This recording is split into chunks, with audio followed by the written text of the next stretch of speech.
Hello, hello, hello, greetings, salutations, konnichiwa, and every other form of green across this vast, marvelous multiverse. I am Matsu Quinox, this is Horace, and welcome back, my dear scholars. I thought I might do something a little more dramatic today. Oh my goodness. Hello there, Kintron. Welcome. Hello there, cool skeleton. Yo to yourself. Blah blah. Hello there. And Horace loves you too. Hello there, Dr. Zadium. Welcome. And hello there, Private Maverick. It's good to have you all here. And we must have a special hello and welcome to our newest scholar, Jeff Will Try. Glad to have you around and thank you for the follow. Oh my goodness, it's always wonderful to have brand new scholars here in the study. Makes things a little bit less lonely. No, I'm not insulting you, Horace. I appreciate you being here as well. Ah, how are you all doing, my fine, wonderful scholars? I hope you're all doing well. Blah blah. I appreciate Horace being here so much. Yes, good. He needs someone to appreciate him. He's here all the time. I mean, we never really leave each other's side, honestly. Oh my goodness. I thought it was over this mad mushroom allergy, but it is creeping back a little bit. Dr. Zadium doing pretty well. Good, good. Glad to hear it. Kinchon, other than being away from the forest and into the heat, not bad. Oh, keep yourself cool. Be careful there. Hello there. Why did I say hello there, Cool Skeleton? I already said hello. Cool Skeleton, Splatfest is soon. Mint Choco Hype. There's a new Splatfest? I was not aware. Hello there, Sophia Ignacy. Welcome. Good to see you. Glad to see you. Glad to have you here. Cool Skeleton. Blah blah. Teacher is here. Everyone sit up straight. Yes. Sit up straight. Cool Skeleton L. Sophia, blah blah. Matsu is scarier than me.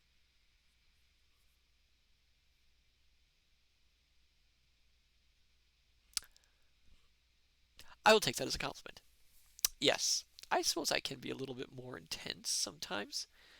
I mean, you're not in any trouble as long as you return your books.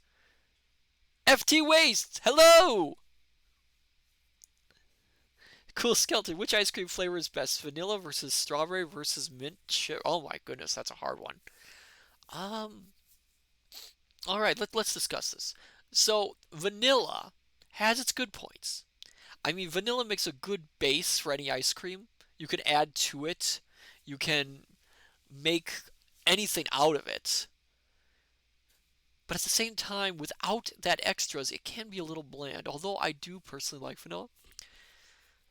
Strawberry. Oh my goodness, strawberry is very good. Especially you have the kind with the little strawberry chunks in it. I mean, those are always so good. And mint chip. Oh, mint chip is refreshing, especially for ice cream. Oh my goodness, I don't think I could choose. Julian. Oh, hello there, Julian20. Welcome.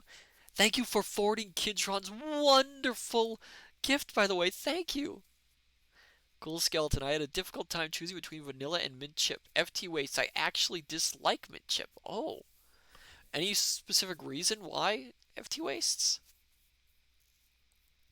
I mean, it's fine if you don't like it. I'm just curious.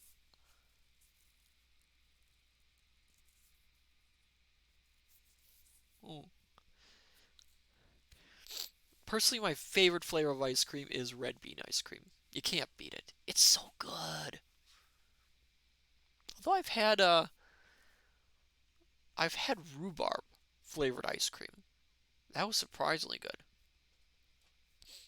FT Waste. I don't like the mix of sweet and mint. Plus, it's too cold. If that makes perfect sense because mint does have a tendency to add a sort of cooling cooling effect to things. So it can cause it to be taste a little too cool and cold to others. Skeleton, don't say it tastes like toothpaste because it isn't toothpaste. Well, Cool Skeleton. Yeah, that's fair. I agree. I agree. FT wastes. FT wastes reasons are legitimate. They make sense. Oh my goodness. But ice cream. Oh, now I've got a hankering for.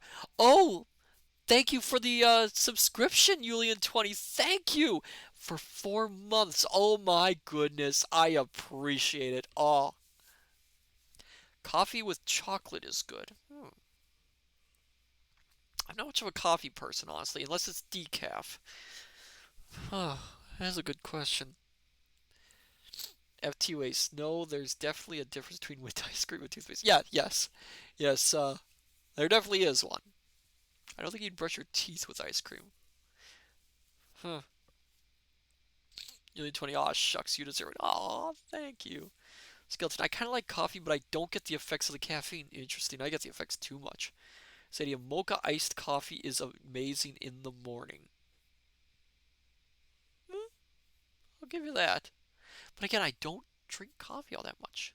Saying, yeah, caffeine doesn't work on me either. What is with you and having the luck of not having caffeine work on you? For me, it has too much of an effect on me. Oh my goodness, I can't drink that caffeine. Kinshon, yeah, I figured coffee would just go. Oh no! Wait, is that a pun or a joke? I'll say it's a joke and let it pass. Dr. Zadian, what luck I am not a morning person, so I would like to work. So I would like it to work on me. Julian20, but wouldn't everything FT waste? It's just a fact. That is true. It is just a fact. Oh my goodness. We've gotten onto a very interesting conversation here. Cool Skeleton. For those that don't know, I have a magical stomach. I'm not entirely sure how it works, though. Huh. I suppose everything with you is magical. Excuse me. But I digress. I should mention what we're doing this fine evening, or morning, or afternoon, or whatever it is. We are reading more Treasure Island. Oh my goodness. Of course we are, because we haven't finished the book yet. Ugh. I wonder if pirates eat ice cream. Hmm. Kintron, we be searching for the booty. Arr, arr, arr. So, as we left off, Jim may have just, committed well, he didn't commit cold-blooded murder. He did it in defense. But he might have just shot a man. Let's put it that way. Julian20, pieces of 8. Julian20, how did you know? I haven't even started reading yet. How did you know that? Have you been looking in the book? Have you been looking in the book, Julian? Did you take the book from the study? How did you know that? FT Waste, the only pirate I can think who would seek out ice cream is Kid Next Door's Sticky Beard. Dr. Zane, he shot the sheriff, but he did not shoot the deputy. Cool Skeleton, I be searching for a booty because I don't happen to have one. Gar har har har, that is a terrible joke, Cool Skeleton. You should be ashamed of yourself. Let me open up the water. I need to get a little hydration in.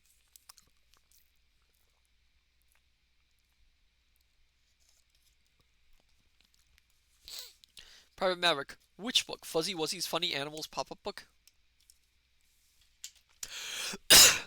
Kintron, if you go by the pirate movie, they were talking about a Baskin and Robbins flavor called Pirate's Gold in the beginning of it. I think Pirate's Gold actually was a flavor. Huh. FT Waste, Skeleton, was that a bone joke? Cool Skeleton, perhaps. FT Waste, yo ho ho ho ho! I had to do that laugh. I'm sorry. For those who know, will know.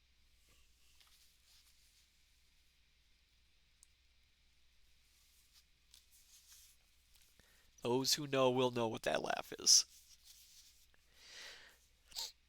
Cool Skeleton, those One Piece laughs, though. Oh, yes, indeed. Dr. Stadium, I know. Oh, good. So you know the reference I was making with that laugh. Cool Skeleton, my favorite character. He is a great character. I really like him. And yes, I do read that. Dr. Zadium, are you going to make me do that laugh again? Okay. Dr. Zadium, yo ho ho ho ho ho!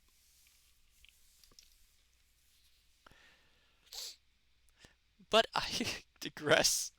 I suppose we should start the reading before we We run out of time. Dr. Zadium, that should be a redeem. Dr. Zadium, the book laugh. The book laugh. Oh, Kidron, radio voice. Okay, let me get some water for this. Kidron, redeem the radio voice.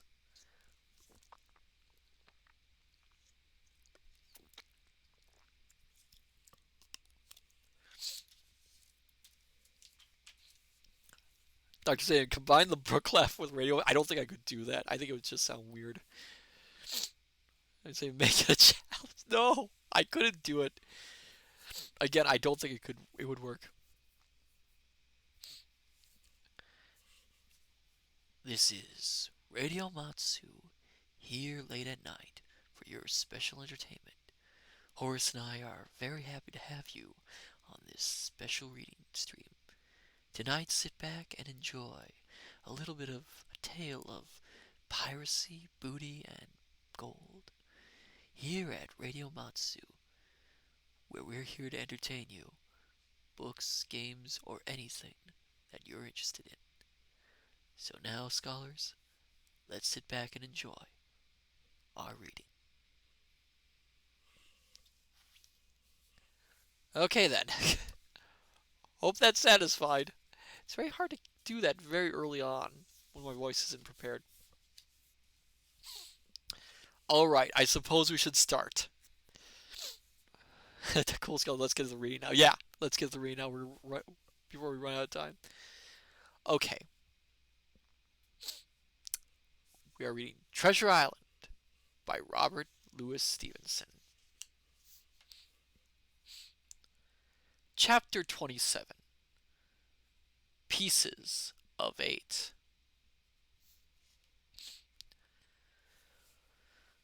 Owing to the cant of the vessel, the masts hung far out over the water, and from my perch on the cross trees I had nothing below me but the surface of the bay. Hans, who was not so far up, was in consequence near to the ship, and fell between me and the bulwarks. He rose once to the surface in a lather of foam and blood, and then sank again, for good. Good job, Jim, you just killed a man. As the water settled, I could see him lying huddled together on the clean, bright sand in the shadow of the vessel's sides. A fish or two whipped past his body. Sometimes, by the quivering of the water, he appeared to move a little, as if he were trying to rise. But he was dead enough, for all that, being both shot and drowned, and was food for fish in the very place where he had designed my slaughter. I was no sooner certain of this than I began to feel sick, faint, and terrified. The hot blood was running over my back and chest. The dirk, where it had pinned my shoulder to the mast, seemed to burn like hot iron. Yet it was not so much these real sufferings that distressed me, for these, it seemed to me, I could bear without a murmur. It was the horror I had upon my mind of falling from the cross trees into that still green water, beside the body of the coxswain. Kintron, food for the fish, alas, old chum.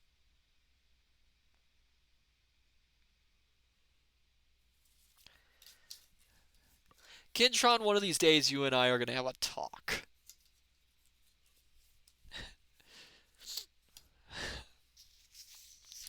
I clung with both hands till my nails ached, and I shut my eyes as if to cover up the peril. Gradually my mind came back again.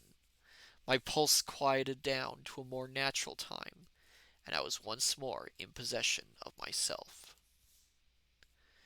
It was my first thought to pluck forth the dirk, but either it stuck too hard or my nerve failed me, and I desist.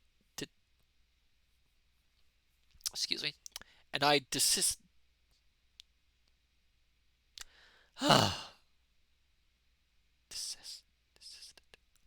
me. Sometimes I have trouble pronouncing things, and I desist.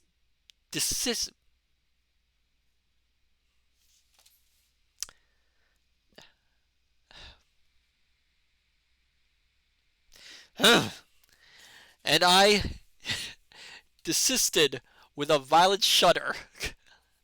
Oddly enough, that very shutter did the business. The knife, in fact, had come the nearest in the world to missing me altogether. It held me by a mere pinch of skin, and this the shutter tore away. The blood ran down the faster, to be sure, but I was my own master again, and only tacked to the mast by my coat and shirt. These last I broke through with a sudden jerk, and then regained the deck by the starboard shrouds. For nothing in the world would I have again ventured, shaken as I was, upon the overhanging port shrouds from which Israel had so lately fallen. Kintron, fish got your ton? Pretty much. Cool skeleton, cease and desist. I don't know why I have so much trouble with some of these words. I went below, and did what I could for my wound. It pained me a good deal, and still bled freely, but it was neither deep nor dangerous, nor did it greatly gall me when I used my arm.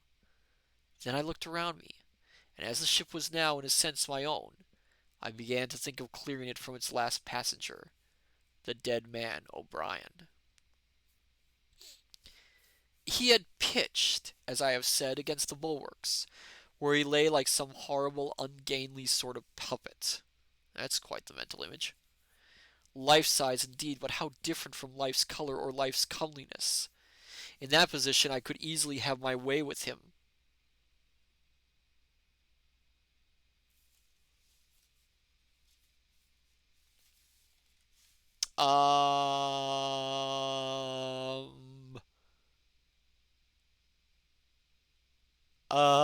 Was,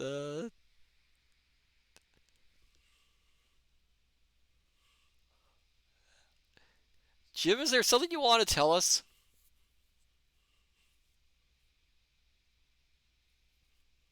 I mean, really? I'm not sure if that's the time for this. Private Maverick, he killed Dead Tom. Of course Dead Tom's dead, that's why he's called Dead Tom.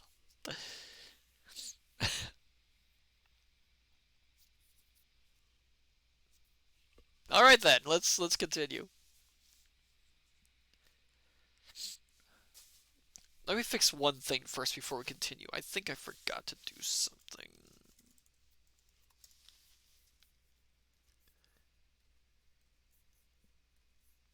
There we go. Almost forgot to do something. Where was I? Oh yes, Jim was contemplating doing something horrible to that. Kinshon, have your way with me, do whatever to, not necessarily plundering the booty. I am well aware what it means, Kinshon, but you know, the things, the things. Dr. Zane, thank you for the clip.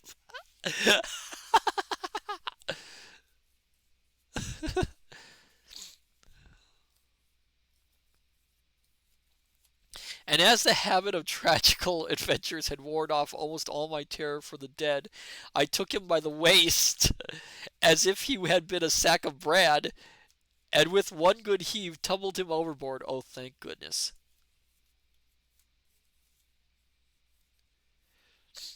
He went in with a sounding plunge. The red cap came off and remained floating on the surface. And as soon as the splash subsided, I could see him and Israel lying side by side, both wavering with the tumultuous movement of the water. That is, again, that's quite the mental image. FT Waste. Woo! Yes. O'Brien, though still quite a young man, was very bald. There he lay with that bald head across the knees of the man who had killed him, and the quick fishes steering to and fro over both. I was now alone upon the ship. The tide had just turned. The sun was within so few degrees of setting that already the shadow of the pines upon the western shore began to reach right across the anchorage, and fell in patterns on the deck. The evening breeze had sprung up, and though it was well warded off by the hill with the two peaks upon the east, the cordage had begun to sing a little softly to itself, and the idle sails to rattle to and fro. Dr. Zadia, what? Why those? Thank you for the reminder of where this story almost went.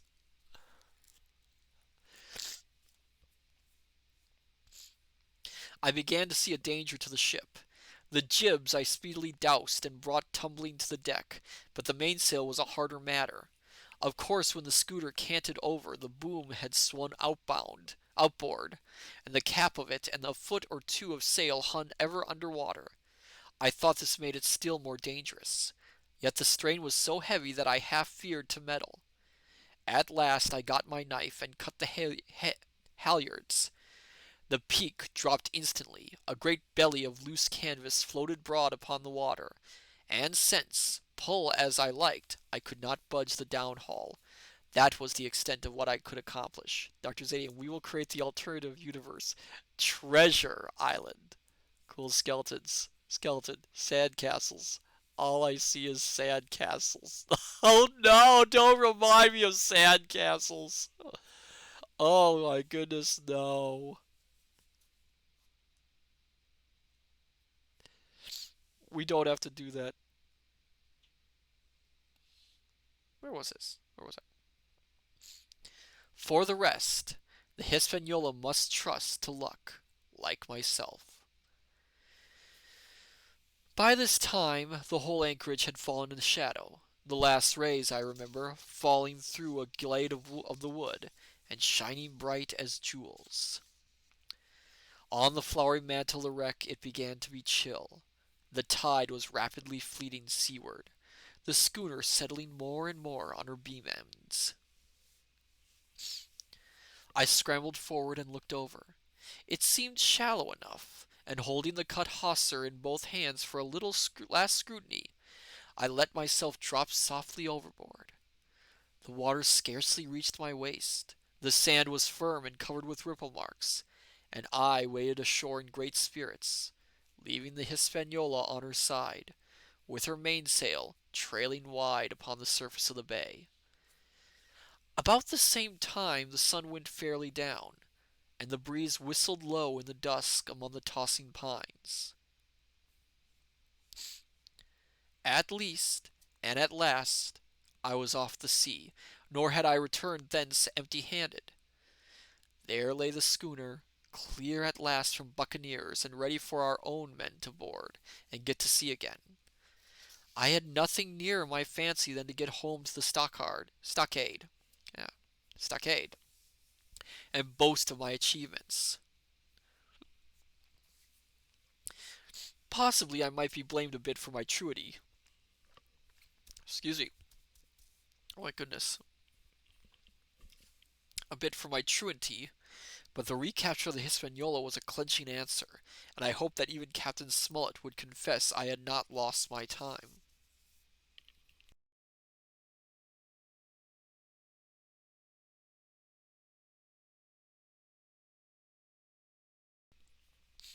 So thinking, and in famous spirits, I began to set my face homeward for the blockhouse and my companions. I remember that the most easterly of the rivers which drain into Captain Kidd's anchorage ran from the two-peaked hill upon my left, and I bent my course in that direction, that I might pass the stream while it was small. The wood was pretty open, and keeping along the lower spurs, I had soon turned the corner of that hill, and not long after waded to the midcalf across the watercourse. This brought me near to where I had encountered Ben Gunn, the maroon, and I walked more circumspectly, keeping an eye on every side. The dusk had come nigh hand completely, and as I opened out the cleft between the two peaks, I became aware of a wavering glow against the sky, where, as I judged, the man of the island was cooking his supper before a roaring fire. And yet I wondered in my heart that he should show himself so careless, for if I could see this radiance, might it not reach the eyes of Silver himself, where he camped upon the shore among the marshes? Gradually the night fell blacker. It was all I could do to guide myself even roughly towards my destination. The double hill behind me and the spyglass on my right hand loomed faint and fainter. The stars were few and pale, and in the low ground where I wandered, I kept tripping among bushes and rolling into sandy pits. Suddenly, a kind of brightness fell about me. I looked up. A pale glimmer of moonbeams had alighted on the summit of the spyglass, and soon after I saw something broad and silvery moving low down behind the trees, and knew the moon had risen. With this to help me, I passed rapidly over what remained to me of my journey, and sometimes walking, sometimes running, impatiently drew near to the stockade. Yet, as I began to thread the grove that lies before it, I was not so thoughtless that I slacked my pace and went a trifle warily. It would have been a poor end of my adventures to get shot down by my own party in mistake. That is true. I mean, they don't know you're there. The moon was climbing higher and higher. Its light began to fall here and there in masses through the more open districts of the wood. And right in front of me, a glow of a different color appeared among the trees. It was red and hot, and now and again it was a little darkened, as it were the embers of a bonfire smoldering. For the life of me, I could not think what it might be. At last I came right down upon the borders of the clearing. The western end was already steeped in moonshine. The rest and the blockhouse itself still lay in a black shadow, checkered with long silvery streaks of light. On the other side of the house an immense fire had burned itself into clear embers, and shed a steady red reverberation, contrasted strongly with the mellow paleness of the moon. There was not a soul stirring, nor a sound beside the noises of the breeze. I stopped with much wonder in my heart, and perhaps a little terror also. It had not been our way to build great fires. We were indeed, by the captain's orders, somewhat— I'm not going to say this word because, again, it gets a little bit bad— blank of firewood, and I began to fear that something had gone wrong while I was absent. I stole round by the eastern end, keeping close in shadow, and at a convenient place, where the darkness was thickest, crossed the palisade. To make assurance surer, I got upon my hands and knees and crawled, without a sound, towards the corner of the house. As I drew nearer, my heart was suddenly and greatly lightened. It is not a pleasant noise in itself, and I have often complained of it at other times. But just then it was like music to hear my friends snoring together so loud and peaceful in their sleep. The sea cry of the watch, that beautiful "All's well," never fell more assuredly on my ear. In the meantime there was no doubt of one thing: they kept an infamous bad watch. If it had been Silver and his lads that were now creeping in on them, not a soul would have seen daybreak. That was what it was, thought I, to have the captain wounded, and again I blamed myself sharply for leaving them in that danger with so few to mount guard. By this time I had got to the door and stood up. All was dark within, so that I could distinguish nothing by the eye. As for sounds, there was the steady drone of the snorers, and a small occasional noise, a flickering or pecking that I could in no way account for.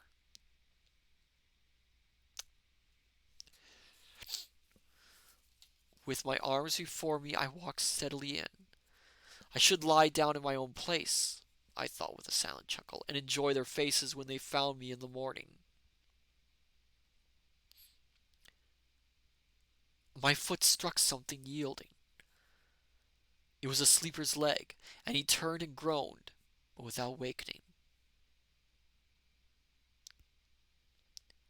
And then, all of a sudden, a shrill voice broke forth out of the darkness.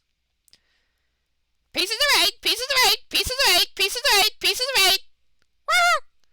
And so forth, without pause or change, like the cackling of a tiny mill. Silver's green parrot, Captain Flint. It was she whom I had heard pecking at a piece of bark. It was she keeping better watch than any human being, who thus announced my arrival with her wearisome refrain. I had no time left me to recover. At the sharp clipping tone of the parrot, the sleepers awoke and sprang up. With a mighty oath, the voice of Silver cried, "Who's there? Who goes?" I turned to run, struck violently against one person, recoiled, and ran full into the arms of a second, who for his part closed upon and held me tight. Bring a torch, Dick," said Silver when my capture was thus assured. And one of the men left the log house, and presently returned with a lighted brand. Oh dear, poor Jim. Oh no. Seems things have changed since you left, huh? We get another hydration.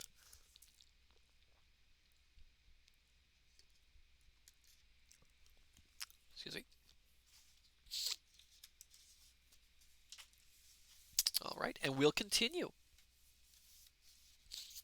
Ooh, we're at a new part, it seems. Just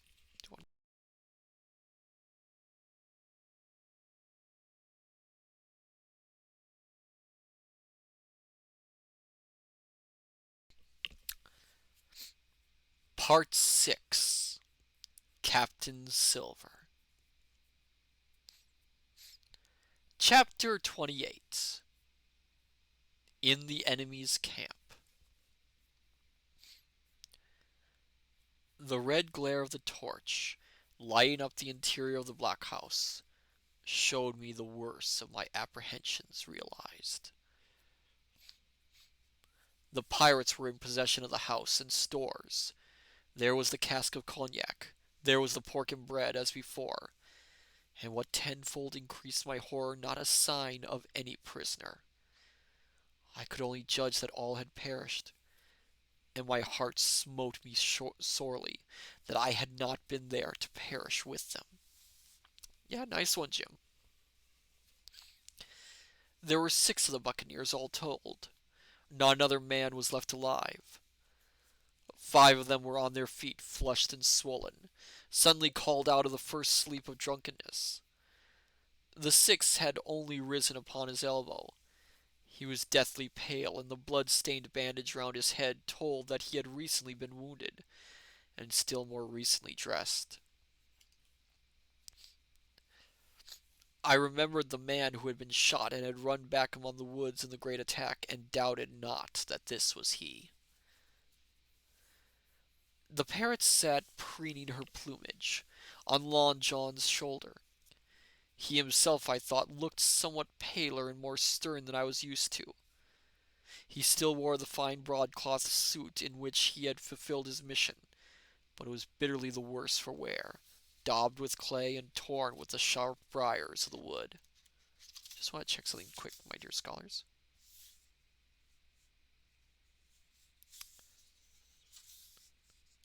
Okay. "So," said he, "here's Jim Hawkins. Shiver my timbers. Dropped in like, eh? Welcome. I take that friendly." And thereupon he sat down upon the brandy cask and began to fill a pipe. "Give me a loan of the link, Dick," said he, and then, when he had a good light, "That'll do, lad," he added. "Stick the gleam in the wood heap, and you, gentlemen, bring yourselves to. You needn't stand up for Mr. Hawkins. He'll excuse you. You may lay to that. And so, Jim," stopping the tobacco, "here you were, and quite a pleasant surprise for poor old John. I see you were smart when first I set my eyes on you, but this here gets away from me clean, it do." all this, as may be well supposed, I made no answer. They had set me with my back against the wall, and I stood there, looking Silver in the face, pluckily enough, I hope, to all outward appearance, but with black despair in my heart. Silver took a whiff or two of his pipe with great composure, and then ran on again. "Now you see, Jim, so be as you are here," says he, "I'll give you a piece of my mind. I've always liked you, I have, for a lad of spirit, and the picture of my own self when I was young and handsome. I always wanted you to jine and take your share, and die a gentleman. And now my cock you've got to. Captain Smollett's a fine seaman, as I'll owe up to any day, but stiff on discipline. Duty is duty, says he, and right he is. Just you keep clear of the captain. The doctor himself is gone dead again, you ungrateful scamp, was what he said. And the short and the long of the whole story is about here. You can't go back to your own lot, for they won't have you. And without you start a third ship's company all by yourself, which might be lonely, you'll have to jine with Captain Silver." So far, so good. My friends then were still alive, and though I partially believed the truth of Silver's statement that the cabin party was incensed at me for my desertion, I was more relieved than distressed by what I heard. "I say nothing as to your being in our hands," continued Silver, "though there you are, and you may lay to it. I'm all for argument. I never seen good come o' threatening. If you like the service, well, you're jine, and if you don't, Jim, why, you're free. So answer no. Free and welcome, shipmate. And if fair can be said by mortal seamen, shiver my sides." "Am I to answer, then?" I asked, with a very tumultuous voice. Though all this sneering talk, I was made to feel the threat of death that overhung me, and my cheeks burned, and my heart beat painfully in my breast. "Lad," said Silver, "no one's oppressing you. Dr. Stadium always see a sad castle. Is tonight going to be just one of those nights where it's just like comedy gold throughout the entire thing? Oh my goodness. "No one's oppressing of you. Take your bearings. None of us won't hurry you, mate. Time goes so pleasant in your company, you see." "Well," says I, growing a bit bolder, "if I'm to choose, I declare I have a right to know what's what, and why you're here, and where my friends are." Dr. Zadium, this book is perfect for compromising audio clips. Oh no. What? Repeated one of the buccaneers in a deep growl. "Ah, he'd be a lucky one as knowed that. You'll perhaps batten down your hatches till you're spoken, my friend," cried Silver uh, tru, another long word. Trunklin. My goodness. Cried Silver truculently to the speaker, and then in his first gracious tones he replied to me. "Yesterday morning, Mr. Hawkins," said he, "in the dog watch, down came Dr. Livesey with a flag of truce. Says he, 'Captain Silver, you've sold out. Ship's gone.' Well, maybe we'd been taking a glass and a son to help it round. I won't say no. Leastways, none of us had looked out. We looked out, and by thunder, the old ship was gone. I never seen a pack of fools look fishier, and you may lay to that, if I tells you that looked the fishiest. Well, says the doctor, let's bargain. We bargain, him and I. And here we are, Stores, brandy, blockhouse, the firewood, you see, was thoughtful enough to cut, and in a manner of speaking, the whole blessed boat from cross trees to keelstone, son. As for them, they've tramped. I don't know where's they are. Where did I put things? Oh my goodness. Oh, there it is. Julian 20. Haha. I don't know what's so funny. He drew again quietly at his pipe. Unless you should take it into that head of yours, he went on, that you was included in the treaty. Here's the last word that was said.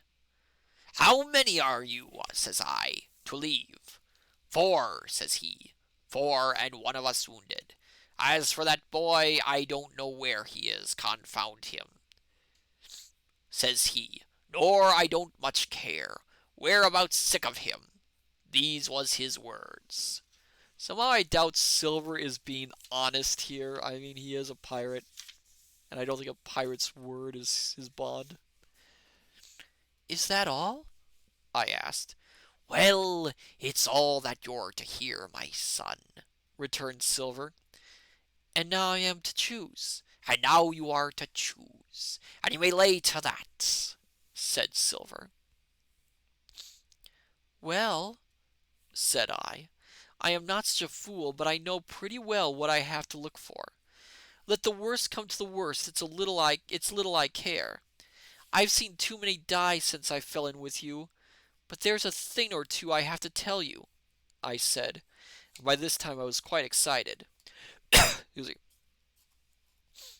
And the first is this. Here you are, in a bad way. Ship lost, treasure lost, men lost, your whole business gone to wreck. And if you want to know who did it, it was I. I was in the apple barrel the night we sighted land, and I heard you, John, and you, Dick Johnson, and Hans, who is now at the bottom of the sea, and told every word you said before the hour was out. And as for the schooner, it was I who cut her cable, and it was I that killed the men you had aboard of her, and it was I who brought her where you'll never see her more, not one of you. The laugh's on my side. Can't tell if this boy is brave or foolish at this point. I've had the top of this business from the first. I no more fear you than I fear a fly. Kill me if you please, or spare me. But one thing I'll say, and no more. If you spare me, bygones are bygones, and when you fellows are in court for piracy, I'll save you all I can. It is for you to choose. Kill another and do yourself no good, or spare me and keep a witness to save you from the gallows. That is quite the speech for him, especially being surrounded by pirates. Where was I? I stopped, for I tell you I was out of breath, and to my wonder not a man of them moved, but all sat staring at me like as many sheep. And while they were still staring, I broke out again. Kinchon, now there's a lad who knows to lay a gambit. Yeah, he is brave. He's got spine. And now, Mr. Silver, I said, I believe you're the best man here, and if things go the worst, I'll take it kind of you to let the doctor know the way I took it. I'll bear that in mind, said Silver with an accent so curious that I could not for the life of me decide whether he was laughing at my request or had been favorably affected by my courage. I'll put one to that, cried the old mahogany-faced seaman, Morgan by name, whom I had seen in Long John's public house upon the quays of Bristol. It was him that knowed Black Dog. Well, and I see here, added the sea cook, I'll put another again to that, by thunder, for it was this same boy that faked the chart from Billy Bones. First and last we've split upon Jim Hawkins. And then here goes, said Morgan with an oath, and he sprang up, drawing his knife as if it had been 20. Avast there! cried Silver.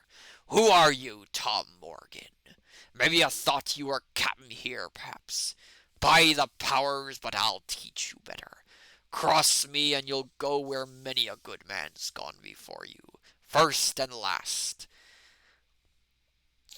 These 30 year back, some to the yard arm, shiver my sides, and some by the board, and all to feed the fishes. There's never a man looked me between the eye and seen a good day afterwards. Tom Morgan, you may lay to that. Morgan paused, but a hoarse murmur rose from the others. Tom's right, said one. I stood hazing long enough from one, added another. I'll be hanged if I'll be hazed by you, John Silver. Darth, the scholar apologizes for being late, Matsu. Welcome, Darth, welcome. Glad to have you here nonetheless.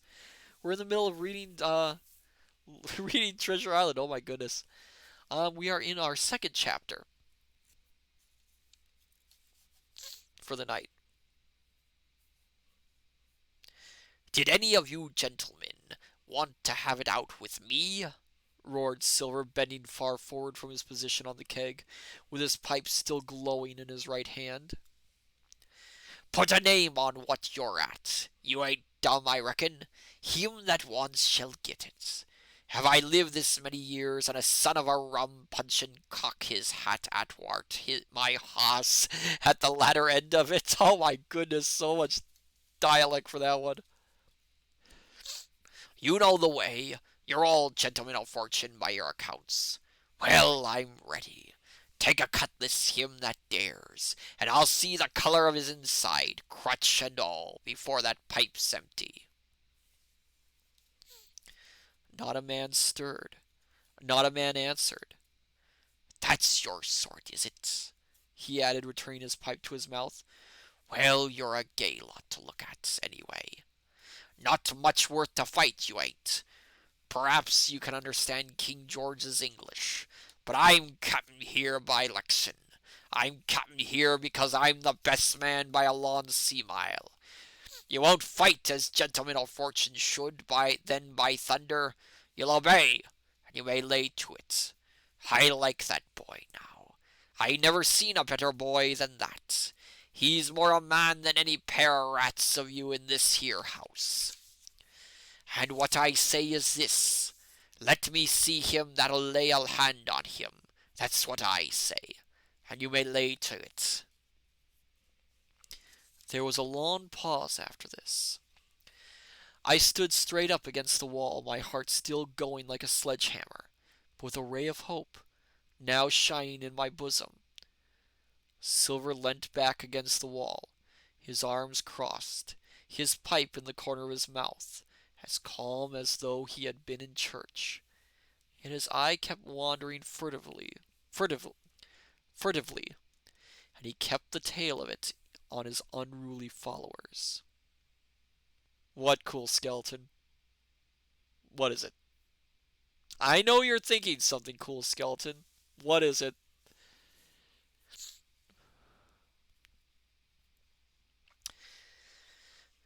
They, on their part, drew gradually together towards the far end of the blockhouse, and the low hiss of their whispering sounded in my ear continuously, like a stream. One after another, they would look up, and the red light of the torch would fall for a second on their nervous faces. But it was not towards me, it was towards Silver that they turned their eyes. Cool skeleton, that may not be the only thing in his bosom. Sorry, not sorry. Oh, come on, cool skeleton, come on.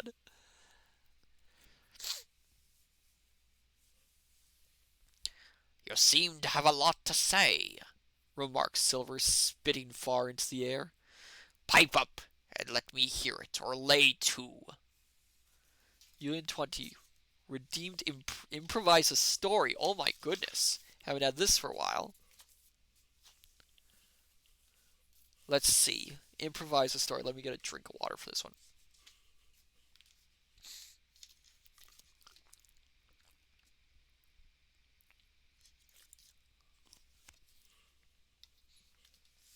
Let me think of one.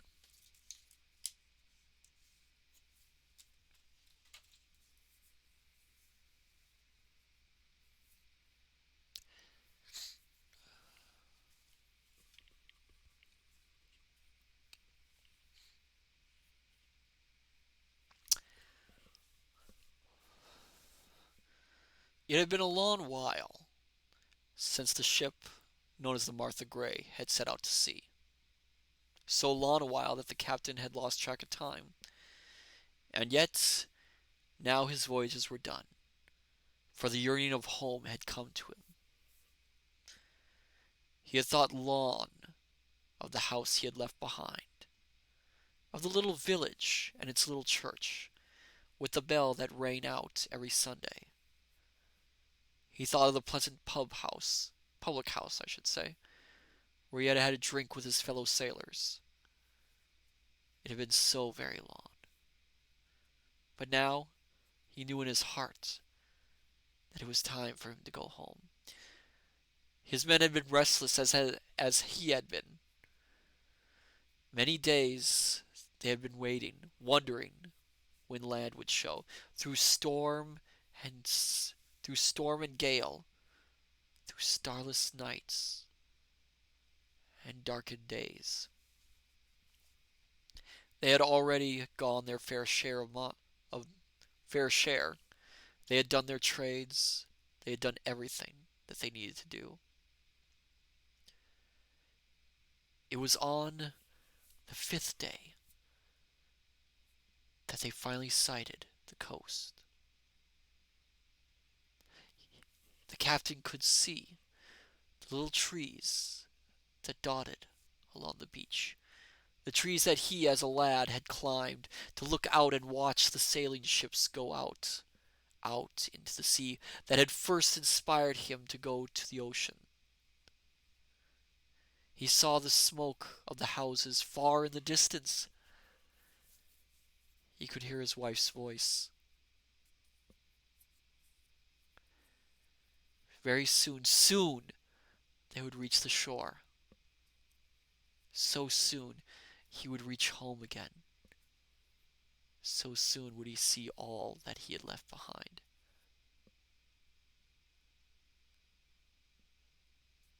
He could smell the earth itself. Just so suddenly, there came the ship towards the dock, and then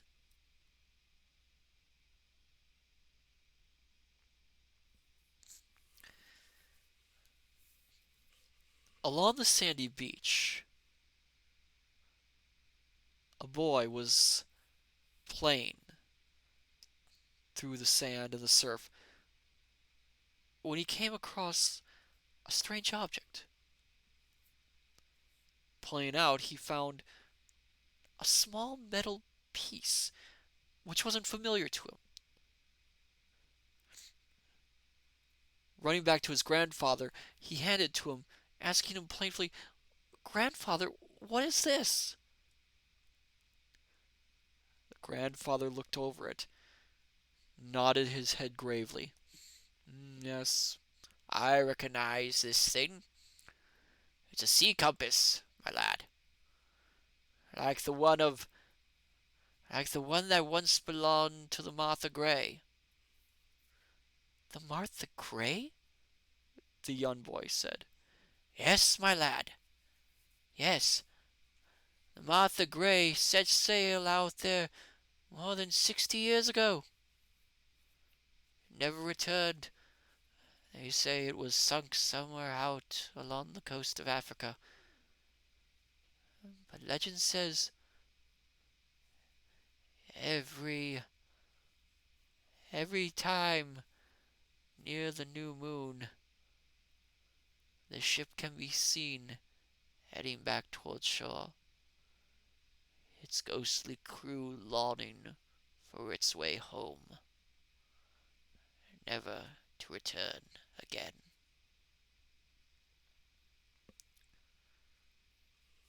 The end. I hope that that story was to your liking, my dear Julian.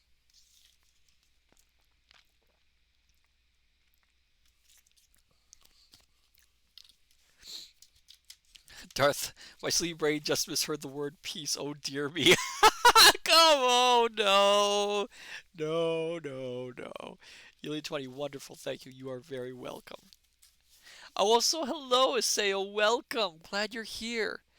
We are reading Treasure Island. We're on our second chapter for the evening. We're going to continue.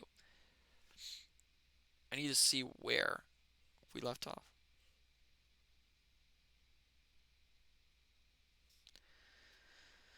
There was a long pause after this. I stood straight up against the wall, my heart still going like a sledgehammer, with a ray of hope now shining in my bosom. Silver leant back against the wall, his arms crossed, his pipe in the corner of his mouth, as calm as though he had been in church. Yet his eyes kept wandering furtively, and he kept the tail of it on his unruly followers. They, on their part, drew gradually together towards the far end of the blockhouse, and the low hiss of their whispering sounded in my ears continuously like a stream.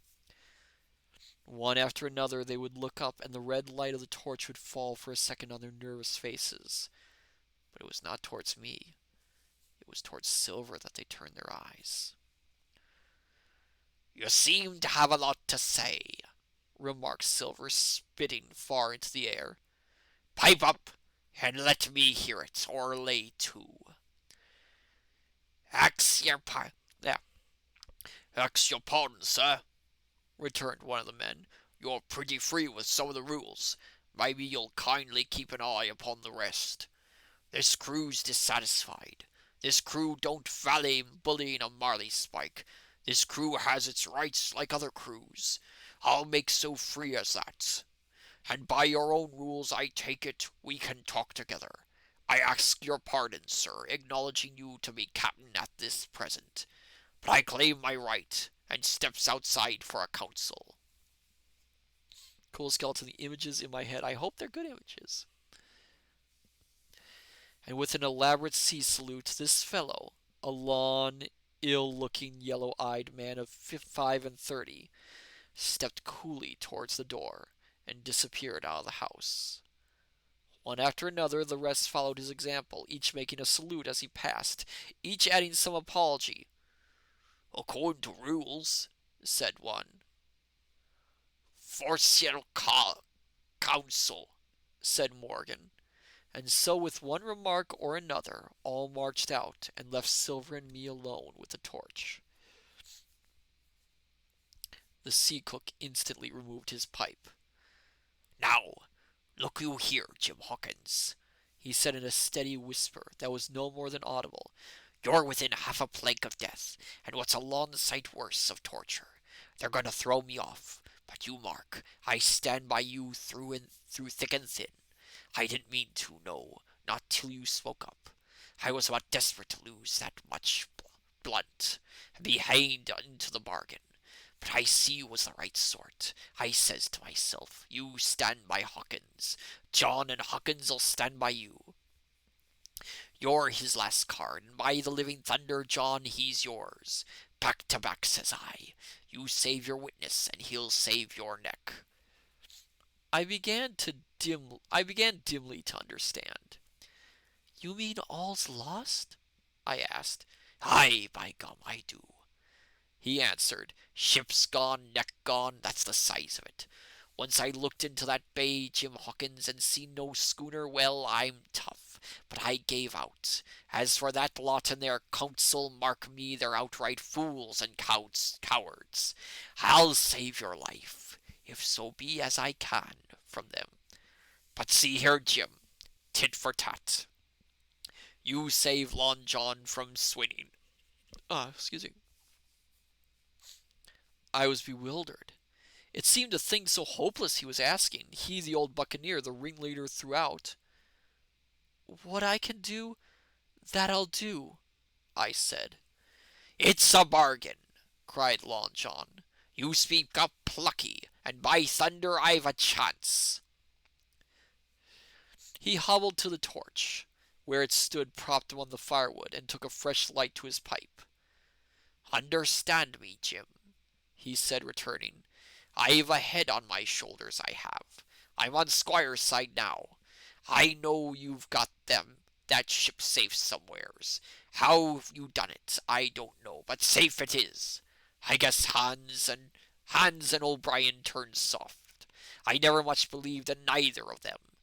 Now you mark me, I ask no questions, nor I won't let others. I know what a game's up, I do. I know a lad that's staunch. Ah, you that's young, you and me might done a power o' good together. He drew some cognac from the cask into a thin cannock. Will you taste, messmate? He asked, and when I had refused, well, I'll take a drain myself, Jim, said he. I need a cocker, for there's trouble on hand.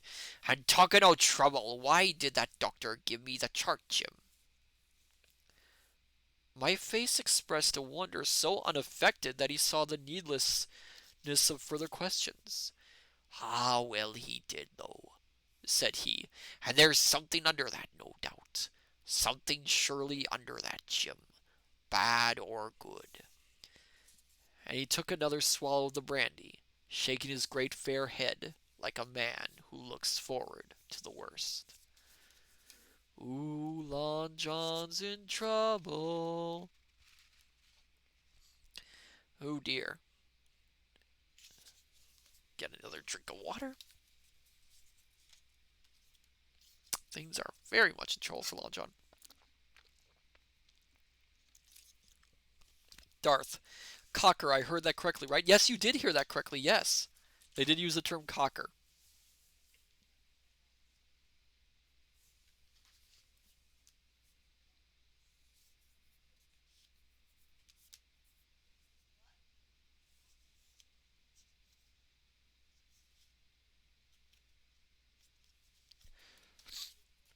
Cool skeleton, big old chicken.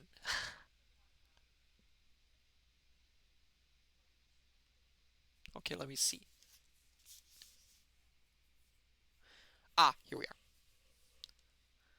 Chapter 29.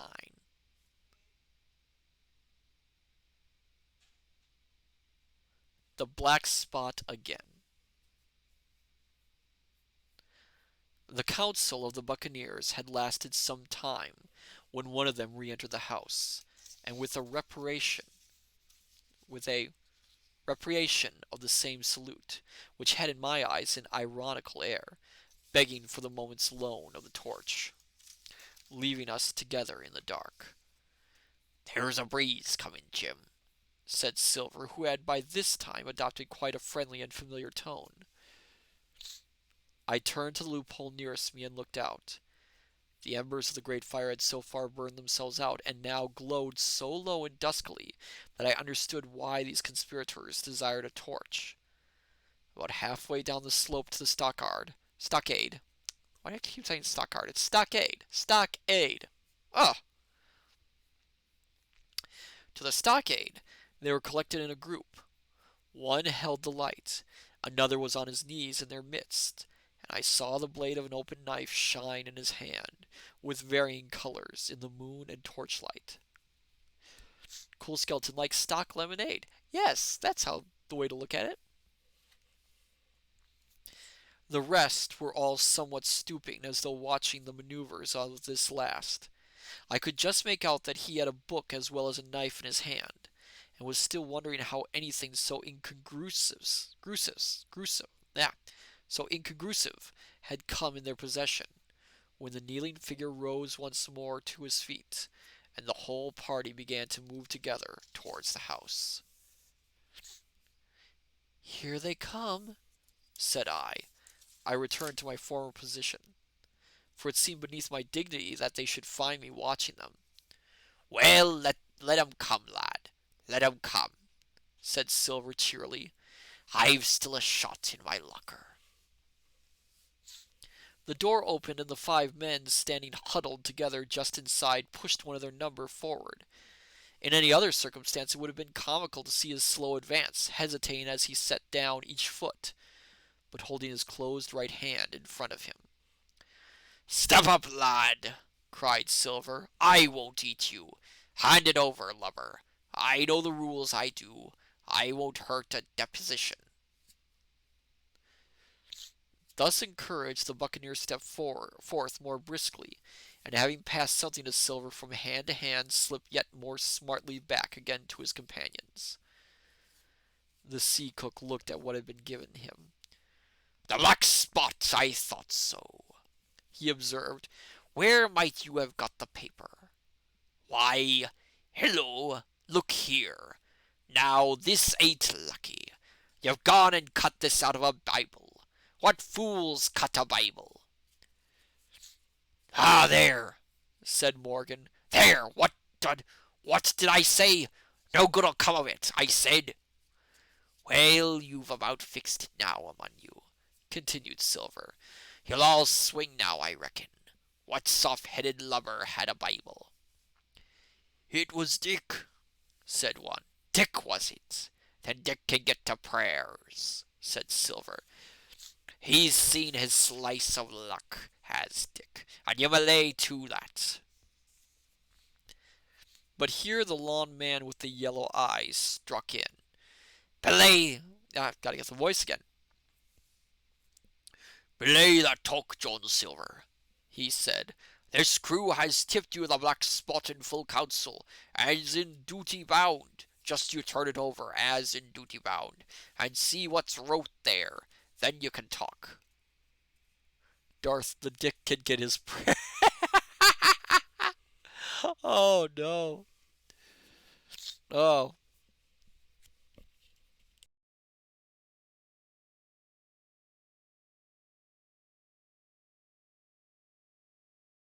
A reminder, this is a nice stream. This is a nice stream. I take that back. I didn't mean to say it that way. No, no, no, no, no. I take that back. I take that back.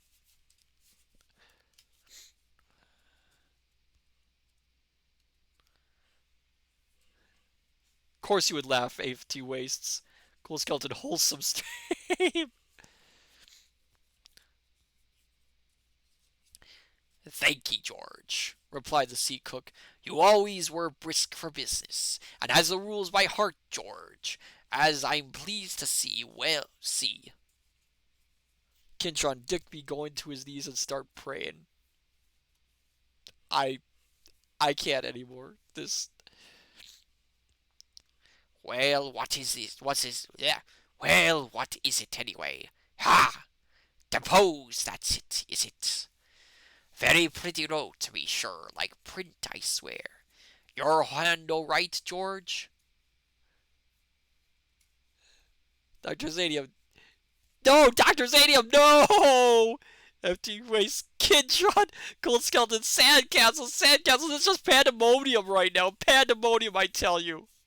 Oh my goodness. No! No, no. No. No, no, no. Julian Ha, I love this group. I don't know anymore. No. Your hand all right, George? Why, you was getting quite a leading man in this here crew. You'll be captain next, I shouldn't wonder. Just oblige me with that torch again, will you? This pipe won't draw. Trying to get the voice again. Come now, said George. You don't fool this crew no more. You're a funny man by your account, but you're over now, and you'll maybe step down off that barrel and help vote. I thought you said you knowed the rules, returned Silver contemptuously. Leastways, if you don't, I do. And I wait here, and I'm still your captain, mind, till you outs with your grievances.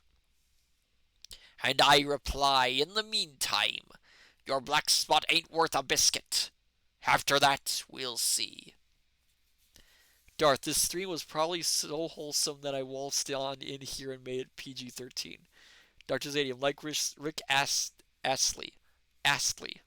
He knows the rules, and so do we. It is interesting that the pirates have these little internal rules of their own.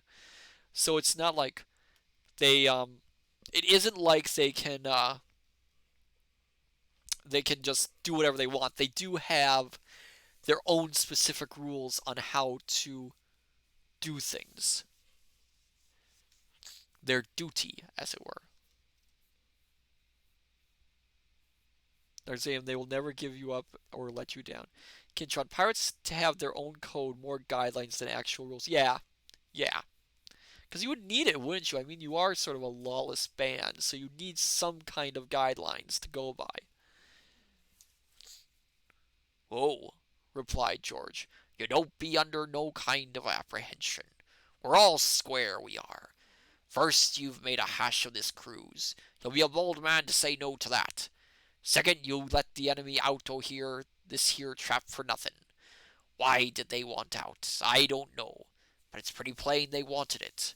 Third, you wouldn't let us go at them upon the march. Oh, we'll see through you. Oh, we see through you, John Silver. You want to play booty. That's what's wrong with you." Play booty. Kintron, pirates were more democratic than most countries at the time. Well, it makes sense. Also, play booty? What is this book anymore?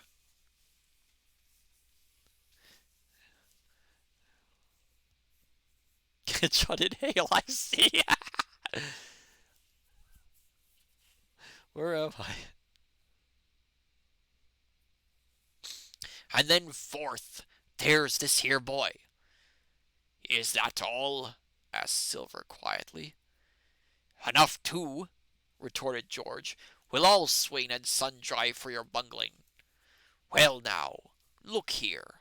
I'll answer these 4 points one after another. I'll answer 'em. I made a hash o' this cruise, did I? Well now, you all know what I wanted, and you all know if that had been done, that we'd a been aboard the Hispaniola this night as ever was. Every man of us alive and fit, and full of good plum duff, and the treasure in the hold of her, by thunder! Well, who crossed me? Who forced my hand, as was the lawful captain? Who tipped me the black spot the day we landed, and began this little dance? Ah, it's a fine dance. I'm with you there. It looks mighty like a hornpipe in a rope's end at Executioner Dock by London town, it does. By who does it? Why, it was Anderson and Hans, and you, George Merry. And you're the last and you're the last above board of that same meddling crew. And you have the Davy Jones insolence to up and stand for captain over me. You, that sank the lot of us. By the powers, but this tops the stiffest yarn to nothing." Silver paused, and I could see by the faces of George and his late comrades that these words had not been said in vain. Also, Dr. Zadium, why?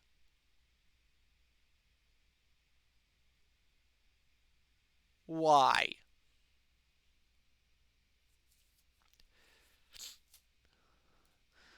"That's for number one," cried the accused, wiping the sweat from his brow, for he had been talking with a vehemence that shook the house. "Why, I give you my word, and I'm sick to speak to you. You've neither sense nor memory, and I leave it to fancy where your mother's was that let you come to sea. See, gentlemen, o' fortune, I reckon tailors is your trade." Cool Skeleton dares. Dr. Zadium, because when we have enough clips, I'm sure someone will make a mix.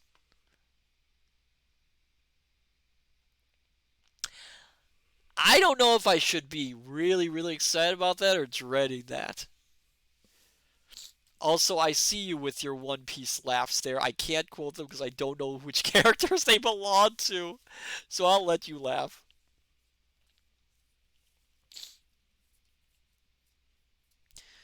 "Go on, John," said Morgan. "Speak up to the others." "Ah, the others," returned John. "There's a nice lot, ain't they? You say this cruise is bungled. Ah, by gum, if you could understand how bad it's bungled, you would see. We've that near the gibbet that my neck's stiff with thinking on it. You've seen 'em, maybe, hanged in chains, bird about 'em, seamen a pointing 'em out as they go down with the tide. 'Who's that?' says one. 'Why, that's John Silver. I knowed him well,' says another. So here's the thing with the gibbets, they actually don't describe them in how horrifying they are. Um, the men essentially would be put in tiny cages and hung up above a above the ocean, where essentially they would starve to death.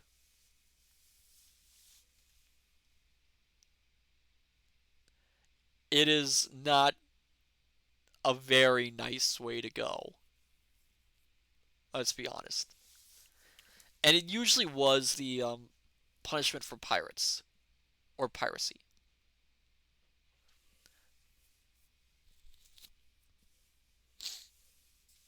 So he doesn't describe it fully, but that is what a gibbet was, if I recall right. And you can hear the chains a jangle as you go about and reach for the other buoy. Now that's about where we are. Every mother's son of us, thanks to him and Hans and Anderson, and other ruination fools of you. And if you want to know about number 4 and that boy, why shiver my timbers. Isn't he a hostage? Are we a going to waste a hostage? No, not us. He might be our last chance, and I shouldn't wonder. Kill that boy? Not me, mates. And number 3, well, there's a deal to say to number 3. Maybe I don't count it nothing to have a real college doctor to come to see you every day. You, John, with your head broke. Are you George Mary that had the ague shakes upon you not 6 hours ago, and has your eyes the color of lemon peel to this same moment on the clock? Darth, these pirates sure like playing with some booty. Kidshot, I mean, who doesn't? Come on. Come on. And maybe perhaps you didn't know there was a consort coming either. But there is, and not so long till then, and we'll see who'll be glad to have a hostage when it comes to that. And as for number 2, and why I made a bargain, well, you came crawling on your knees to me to make it. On your knees you came. You was that downhearted, and you'd have starved too if I hadn't. But that's a trifle. You look there. That's why. And he cast down upon the floor a paper that I instantly recognized. None other than the chart on yellow paper with the 3 red crosses that I had found in the oilcloth at the bottom of the captain's chest. Why the doctor had given it to him was more than I could fancy. Dr. Zadium, I am not going to clip that on your knees line. Thank you, thank you, thank you, thank you, thank you. Do not clip that one. But if it was inexplicable to me, the appearance of the chart was incredible to the surviving mutineers. They leapt upon it like cats upon a mouse. It went from hand to hand, one tearing it from another, and by the oaths and the cries and the childish laughter with which they accompanied their examination, you would have thought not only that they were fingering the very gold, but were at sea with it, besides, in safety. Yes, said one, that's Flint sure enough. J.F., and a score below with a clove hitched to it, so he's done ever.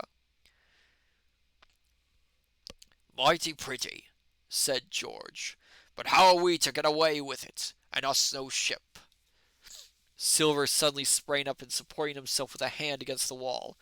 Now I give you warning, George, he cried. One more word of your sauce and I'll call you down and fight you. How? Why, how do I know? You had ought to tell me that. You and the rest that lost me my schooner with your interference. Burn you! But not you. You can't. You hadn't got the invention of a cockroach. But civil you can speak, and shall George Mary you may lay to that.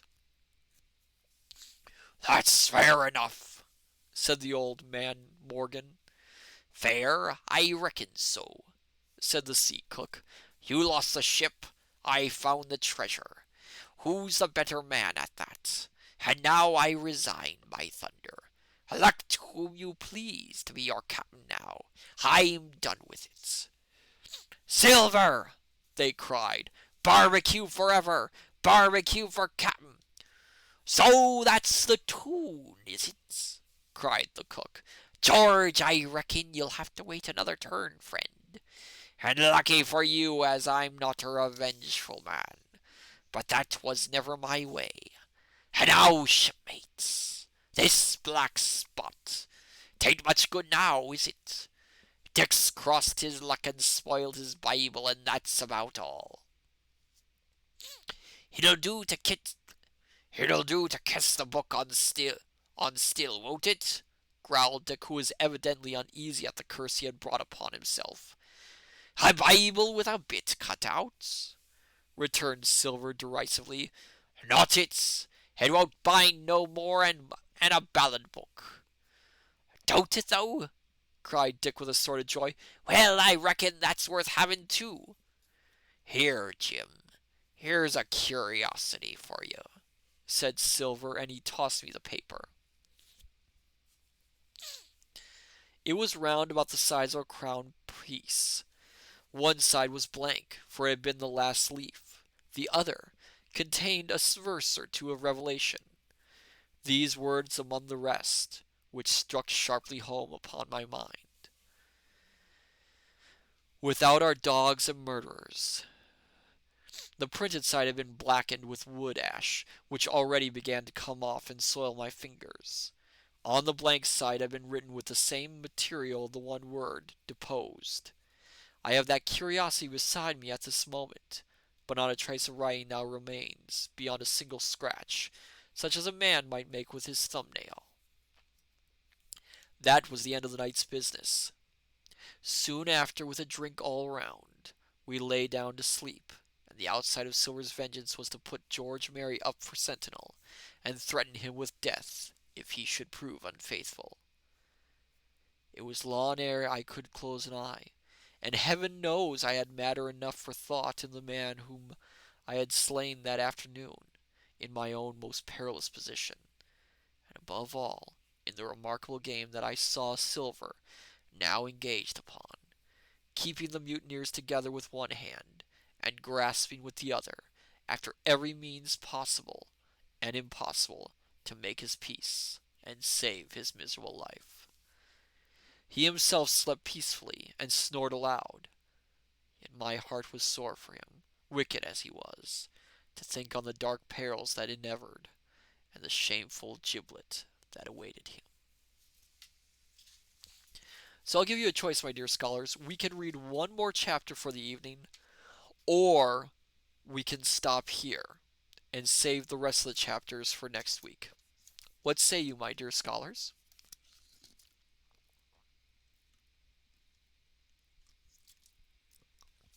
Yuli20 says one more. Oh, really? One more. Ooh, maybe one more. Yeah, we'll do 4 chapters tonight, and I'll tell you why after this. 1 second.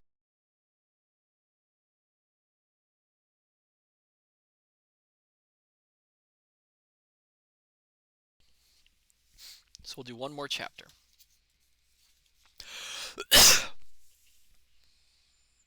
Chapter 30. On parole. I was wakened. Indeed, we were all wakened, for I could see even the sentinel shake himself together, from where he had fallen against the doorpost, by a clear, hearty voice hailing us from the margin of the wood.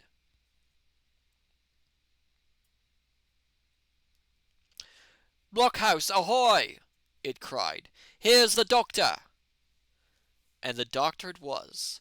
Although I was glad to hear the sound, yet my gladness was not without admixture. I remembered with confusion my insubordination and stealthy conduct, and when I saw where it had brought me, among what companions, and surrounded by dangers, I felt ashamed to look him in the face. He must have risen in the dark, for the day had hardly come, and when I ran to a loophole and looked out, I saw him standing like Silver once before, up to the mid-leg in creeping vapor. "You, doctor! Top of the morning to you, sir!" cried Silver, broad awake and beaming with good nature in a moment. "Bright and early, to be sure, and it's the early bird, as the saying goes, that gets the rations. George, shake up your timbers, son, and help Dr. Livesey over the ship's side. All's a doing well. Your patience was. All well and merry." So he pattered on, standing on the hilltop with his crutch under his elbow, and one hand upon the side of the log house, quite the old John in voice, manner, and expression. "We've quite a surprise for you, too, sir," he continued. "We've a little stranger here. He, a no boarder and lodger, sir, and looking fit and taut as a fiddle. Slept like a supercargo, he did, right alongside of John. Stem to stem we was, all night." Dr. Livesey was by this time across the stockade, and pretty near the cook, and I could hear the alteration in his voice as he said, "Not Jim." "The very Jim as ever was," says Silver. The doctor stopped outright, although he did not speak, and it was some seconds before he seemed able to move on. "Well, well," he said at last, "duty first and pleasure afterwards, as you might have said yourself, Silver. Let us overhaul these patients of yours." A moment afterwards he had entered the blockhouse, and with one grim nod to me, proceeded with his work among the sick. He seemed under no apprehension, though he must have known that his life among these treacherous demons depended on a hair, and he rattled on to his patients as if he was paying an ordinary professional visit in a quiet English family. His manner, I suppose, reacted on the men, for they behaved to him as if nothing had occurred, as if he were still ship's doctor and they still faithful hands before the mast. "You're doing well, my friend," he said to the fellow with the bandaged head, "and if ever any person had a close shave, it was you. Your head must be as hard as iron. Well, George, how goes it? Your pretty colours, certainly. Why, your liver, man, is upside down. Did you take that medicine? Did he take that medicine, men?" "Aye, aye, sir, he took it, sure enough," returned Morgan. Because you see, since I am Mutineer's doctor, or prison doctor, as I prefer to call it, says Dr. Livesey in his pleasantest way, I make it a point of honour not to lose a man for King George, God bless him, and the gallows." The rogues looked at each other, but swallowed the home thrust in silence. "Dick don't feel well, sir," said one. "Don't he?" replied the doctor. "Well, step up here, Dick, and let me see your tongue. No, I should be surprised if he did. The man's tongue is fit to frighten the French. Another fever." "Ah, there," said Morgan. "that comed of spoiling Bibles." "That comed, as you call it, of being arrant asses," retorted the doctor, "and not having sense enough to know honest air for poison, and the dry land from a vile, petuous sloth." Cool skeleton. Yes, yes, yes. I mean, Dr. Livesey, he is not afraid of anyone here. Oh my goodness. He says it like it is.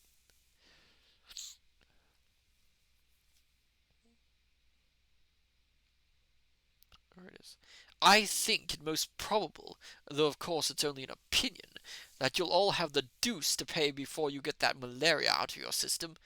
Camp in a bog, would you? Silver, I'm surprised at you. You're less of a fool than many. Take you all round, but you don't appear to me to have the ruminations of a notion of the rules of health."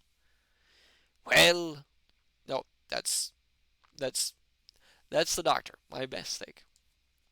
"Well," he added after he had dosed them round and they had taken his prescriptions, with really laughable humility, more like charity school children than blood-guilty mutineers and pirates, "well, that's done for today, and now I should wish to have a talk with that boy, please." And he nodded his head in my direction carelessly. George Mary was at the door, spitting and spluttering over some bad-tasted medicine, but at the first word of the doctor's proposal he swung round with a deep flash and cried, "No!" and swore. Silver struck the barrel with his open hand. Silence! He roared and looked about him positively like a lion. Doctor, He went on in his usual tones. I was a thinking of that, knowing as how you had a fancy for the boy. We're all humbly grateful for your kindness, and as you see, puts faith in you, and takes the drugs down like that much grog. And I take it I've found a way as'll suit all. Hawkins, will you give me your word of honor as a young gentleman? For a young gentleman you are, although poor born. Your word of honor not to slip your cable? I readily gave the pledge required. Then, doctor, said Silver, you just step outside of that stockade, and once you're there, I'll bring the boy down on the inside. And I reckon you can yarn through the spars. Good day to you, sir, and all your duties to the squire and Captain Smollett. The explosion of disapproval, which nothing but Silver's black looks had restrained, broke out immediately. The doctor had left the house.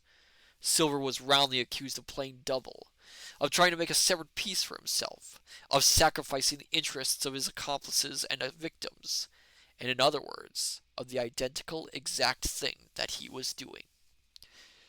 It seemed to me so obvious in this case that I could not imagine how he was to turn their anger. But he was twice the man the rest were, and his last night's victory had given him a huge preponderance on their minds.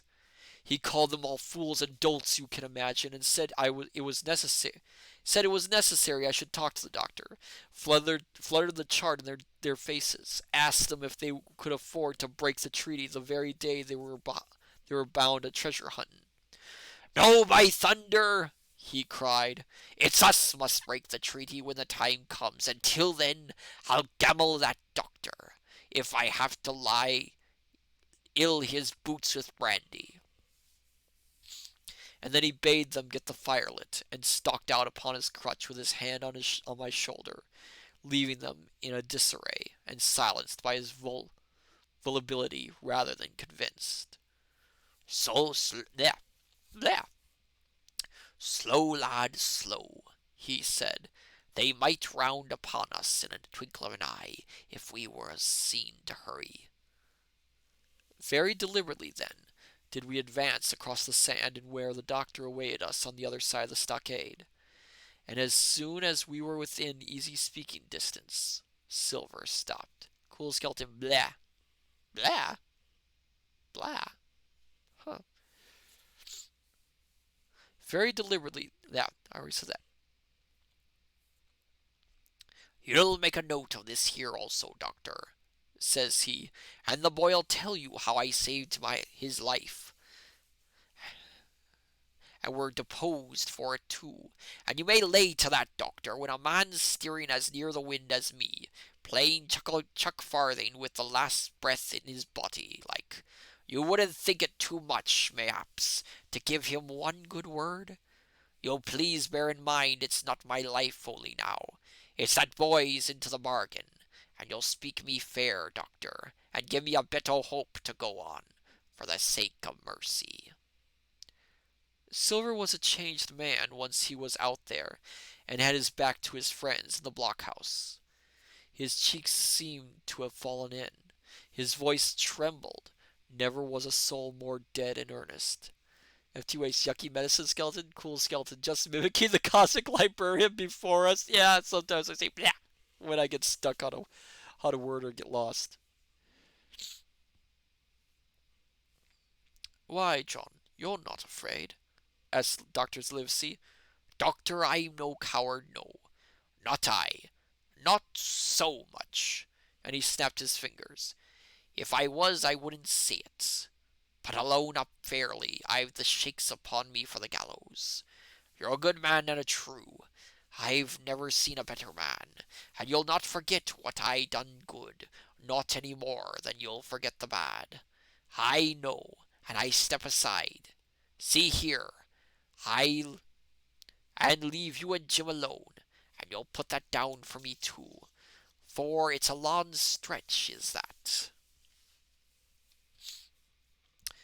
So saying, he stepped back a little way, till he was out of earshot, and there sat down upon a tree stump, and began to whistle, spinning round now and again upon his seat so as to command a sight, sometimes of me and the doctor, and sometimes of his unruly ruffians, as they went to and fro in the sand, between the fire, which they were busy rekindling, and the house, from which they brought forth pork and bread to make the breakfast. "So, Jim," said the doctor sadly, "here you are. As you have brewed, so shall you drink, my boy. Heaven knows I cannot find it in my heart to blame you. This much I will say, be it kind or unkind. When Captain Smollett was well, you dared not have gone off, and when he was ill and couldn't help it, by George, it was downright cowardly." I will own that I here began to weep. "Doctor," I said, "you might spare me. I have blamed myself enough. My life's forfeit anyway, and I should have been dead by now if Silver hadn't stood for me. Doctor, believe this. I can die, and I dare say I deserve it. What I fear is torture. If they come to torture me—" "Jim," the doctor interrupted, and his voice was quite changed. "Jim, I can't have this. Whip over, and we'll run for it." "Doctor," said I passed my word." I know," he cried. "We can't help that, Jim, now. I'll take it on my shoulders, holus bolus, blame and shame, my boy. But stay here, I cannot let you jump. There. But stay here, I cannot let you. Jump! One jump and you're out, and we'll run for it like antelopes. Darth, torture sounds like a job for a Sith Lord like me. Probably is." "No," I replied. "You know right well you wouldn't do the thing yourself.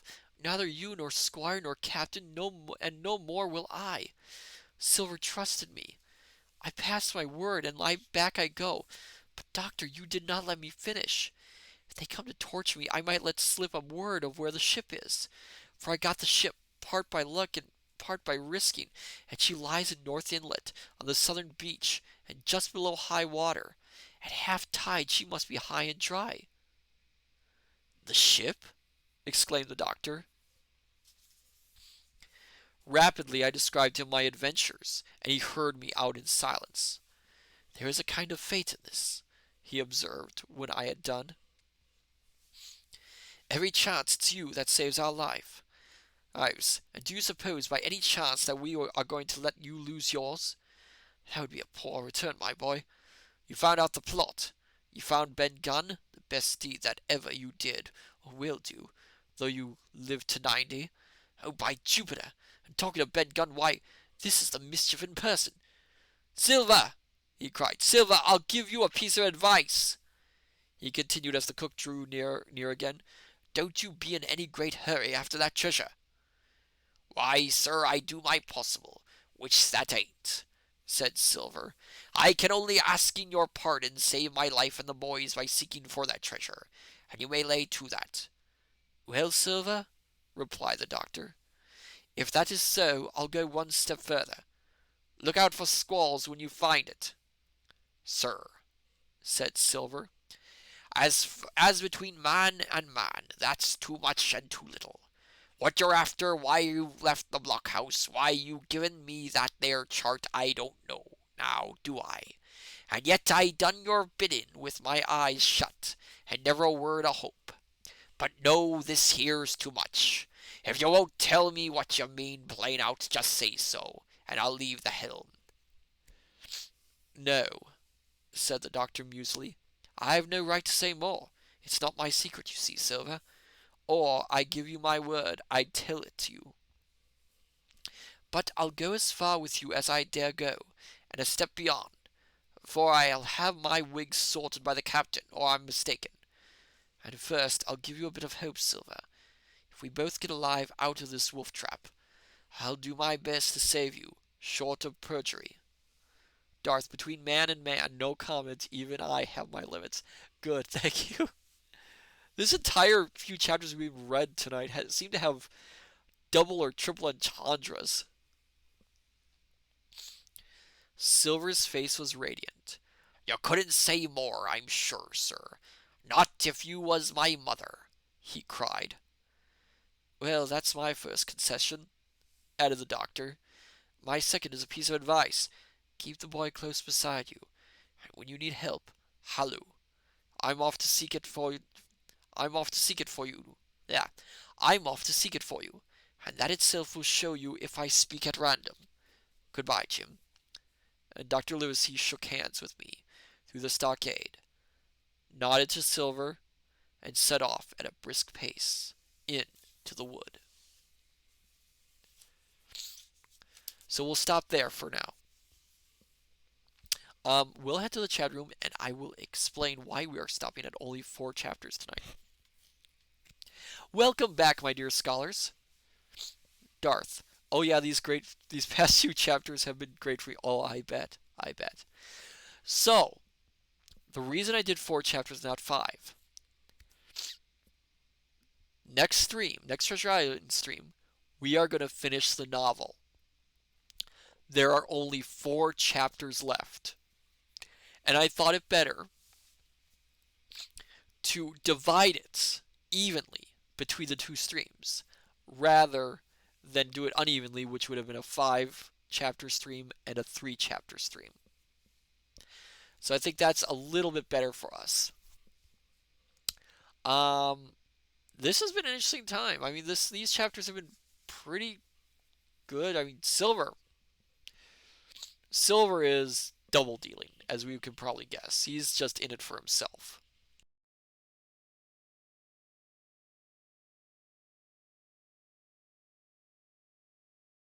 But it's interesting, isn't it, that Dr. Livesey is telling him not to go after the treasure or to put much hope in it. I wonder what he means by that. There's been a lot of Silver in this chapter too, which has been very hard on my voice, I'll admit. Silver is difficult. He's like Captain Bill but rougher. That's how I'm doing the voice. What else can I say? There's not much else I can say, I suppose. So next week, my dear scholars, we are having we're going to be doing more of A Little to the Left on Tuesday if everything goes according to plan. And then on Thursday, we will be finishing Treasure Island. It's been a really fun journey with this book. Darth, between all the booty, play, and I'm not going to even say those words. Yes, this past 2 chapters have been very interesting. Yes, they've been very interesting. I'm not going to repeat those words. I don't want to get in trouble. So yes. My voice is very worn out right now, thanks to Silver. Let me see who we can raid tonight before we close out. I'm a little bit surprised, actually, how rough this chapter has been on my voice. Dr. Zane, that's alright. The clips will repeat them for you forever and ever and ever. I should have known. Oh, that's new. Let's visit Sophia. She's playing a game, I think, called Submerged. Huh. Let's head over there to, yes, let's raid her. I am a little bit out of it right now. So, my dear scholars, I say unto you, good evening, good afternoon, good morning. Till we meet again at the study. Take care, and I shall see you next time. Till then, farewell, and bye-bye.